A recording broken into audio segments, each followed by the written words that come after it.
Hello friends, कैसे हैं आप लोग।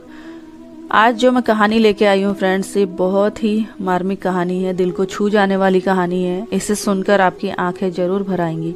तो ध्यान से सुनिए ये स्टोरी और फिर मुझे बताइएगा कि आप लोगों को ये स्टोरी कैसी लगी। यह कहानी है एक गरीब पिता और उसकी बेटी की। एक बार वह गरीब व्यक्ति अपनी बेटी को उसके स्कूल से लेकर शहर के एक महंगे होटल में पहुंचा। उस व्यक्ति ने फटे पुराने कपड़े पहने हुए थे और उसकी बेटी स्कूल की ड्रेस पहनी हुई थी। जब दोनों होटल के अंदर पहुंचे तो वेटर ने पूछा, सर आप क्या खाना पसंद करोगे, आप अपना ऑर्डर बता दीजिए। तब उस व्यक्ति ने कहा कि आप मेरी बेटी के लिए 1 प्लेट पाव भाजी लेकर आ जाइए बस।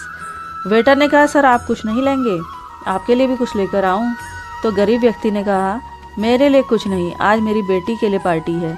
मैंने इससे वादा किया था कि अगर तुम इस जिले में 10th क्लास में टॉप करोगी तो तुम्हें मैं सबसे महंगे होटल में पार्टी दूंगा।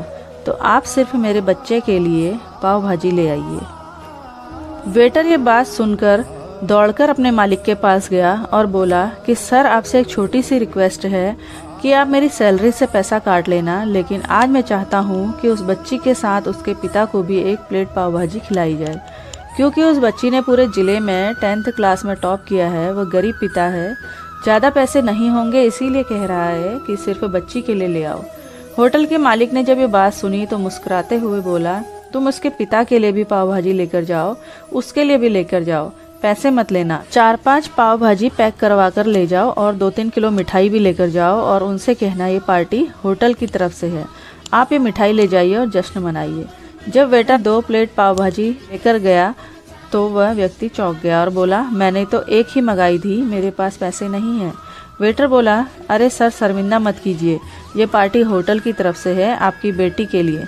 आपकी बेटी हमारी बेटी है और इसने टॉप किया है, ये मिठाइयाँ लेकर जाइए और जश्न मनाइए। पिता और बेटी खुश हो गए और चले गए। कई साल बीत गए। उस गरीब पिता की लड़की अब यूपीएससी की तैयारी करके कलेक्टर बन चुकी थी और इत्तेफाक से उसी शहर में उसकी पोस्टिंग हुई थी। उस लड़की ने उस होटल में सूचना पहुंचा दी कि मैं उस होटल में लंच करने के लिए आ रही हूं। होटल के मालिक ने जब ये सुना तो होटल को पूरी तरह से सजवा दिया।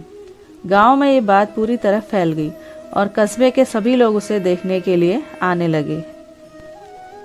कलेक्टर अपने पिता के साथ उस होटल में पहुंची। कलेक्टर ने होटल के मालिक से कहा कि शायद आप मुझे पहचान नहीं रहे, हाँ वही पिता पुत्री हैं जो कि हमारे 10th क्लास टॉप करने पर आपने मुझे पार्टी दी थी। हम वही पिता पुत्री हैं और आज फिर से आए हैं और आज पार्टी हम देंगे आपको, आपके पूरे स्टाफ को और पूरे गांव को, क्योंकि आपने गरीबी का सम्मान किया है।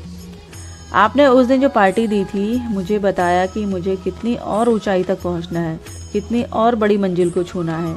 आपने एक नई प्रेरणा दी थी और आज मैं उसी प्रेरणा का एहसान चुकाने के लिए आई हूँ। वो मैडम ये सब कहे जा रही थी और आंखों से आंसू बहाते जा रही थी। तो फ्रेंड्स, ये कहानी हमें सिखाती है कि कभी भी किसी गरीब का मजाक नहीं उड़ाना चाहिए। हो सके तो उनकी मदद कीजिए और अगर मदद नहीं कर सकते तो मजाक भी मत उड़ाइए, क्योंकि वो सब ये देख रहा है। कब किसकी ज़िंदगी कैसी करवट ले ले कोई कह नहीं सकता, इसीलिए कभी भी किसी व्यक्ति को छोटा नहीं समझना चाहिए, क्योंकि जब आप किसी का भला करते हैं तो आपका भला ऑटोमेटिक होता है। तो फ्रेंड्स, कैसी लगी आप लोगों को ये कहानी? आई होप कि आप लोगों को अच्छी लगी होगी। अच्छी लगी हो तो चैनल को लाइक, शेयर एंड सब्सक्राइब कीजिए। मिलते हैं हम नेक्स्ट वीडियो में, तब तक के लिए थैंक यू सो मच।